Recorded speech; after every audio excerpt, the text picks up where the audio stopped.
হযরত সুফি সদরউদ্দিন রহমতুল্লাহ নাম শুনেছেন নি আপনারা?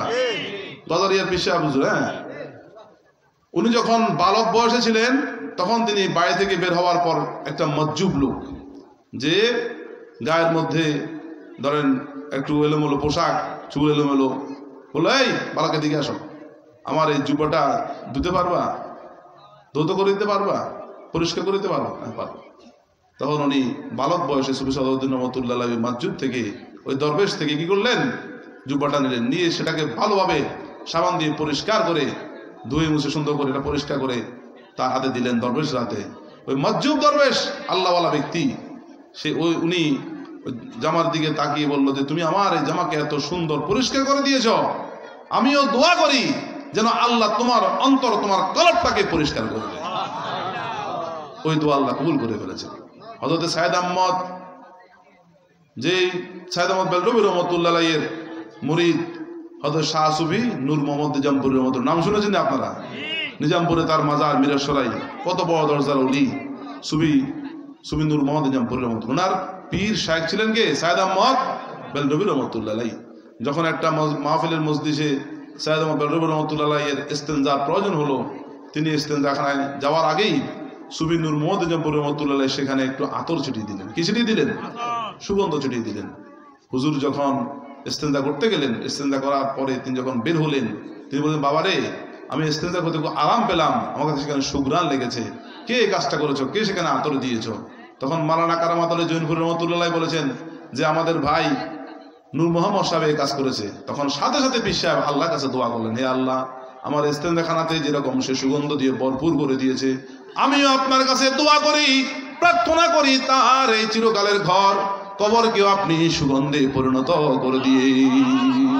এখন পর্যন্ত সুফি নূর মোহাম্মদ নিজামপুর রহমতুল্লাহ মাজার শরীফে সুগন্ধান পাওয়া যায়।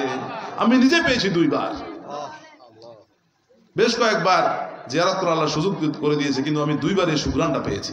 আপনারা কেউ পেয়েছেন জানি না, তবে আপনারা যদি খেয়াল করেন সেটা পাবেন। এটা গোলাপের একটা সুঘ্রাণের মতো আস্তে আস্তে নাকের মধ্যে লাগে। এটা হচ্ছে কার দোয়া? শায়েখের দোয়া। কার দোয়া? শায়েখের দোয়া। এই জন্য দোয়ার প্রয়োজন আছে কিনা?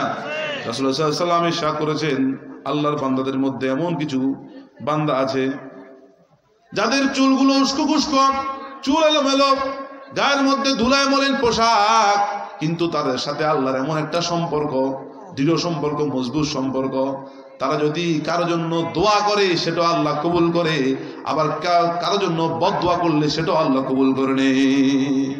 এজন্য কাউকে ঘৃণা করবেন না, কাউকে হেকারাত করবেন না। কার ভিতরে কি দিয়েছে সেটা আল্লাহ ছাড়া কেউ জানে না। আমরা কি অন্য মানুষের অন্তরের খবর জানি?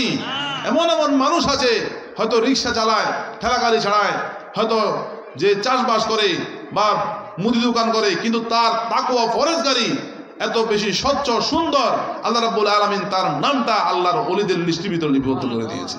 এমন মানুষও আছে। কারণ আল্লাহর ওলি হতে হলে যে টাইটেল পাস করতে হবে, বিএমএ পাস করতে হবে, দাওরা পাস করতে হবে, এরকম শর্ত আল্লাহ দেন নাই।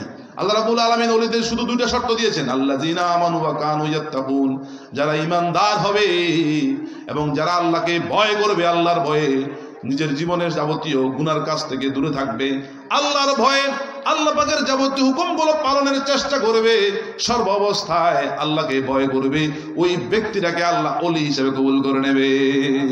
সেটা অল্প শিক্ষিত হোক, বেশি শিক্ষিত হোক, কলেজে পড়ুয়া হোক, মাদ্রাসায় পড়ুয়া হোক, টাইটেল পাস হোক বা টাইটেল পাস না হোক, দায়রা পাস হোক বা না হোক, এরপরে কুলি হোক, মজুরি হোক, চাষি হোক, রিক্সা চালক হোক, ঠেলা গাড়ি চালক হোক, দোকানদার হোক, মুদি দোকানদার হোক, সাধারণ মানুষ হোক, তার ভিতরে যদি ইমানের তাজাল্লি থাকে, ইমানটা মজবুত থাকে এবং সে যদি আল্লাহকে ভয় করে, সর্ব অবস্থায় আল্লাহর ভয়ে একই থাকে, যে কম্পন অবস্থা থাকে, আতঙ্কে থাকে, আল্লাহর ভয়ে সেই গুনার কাছ থেকে দূরে থাকে, তাহলে সে যে কোনো পেশার লোক হোক, যে কোনো বাড়ির লোক হোক, যে কোনো অঞ্চলের লোক হোক, যে কোনো অবস্থার লোক হোক, আল্লাহ রাব্বুল আলামিন তাকে ওলি হিসেবে কবুল করবে। এজন্য অন্তর মধ্যে আল্লাহর ভয় এবং ঈমান থাকার প্রয়োজন আছে কিনা? আল্লাহ পাক আমাদের সকলকে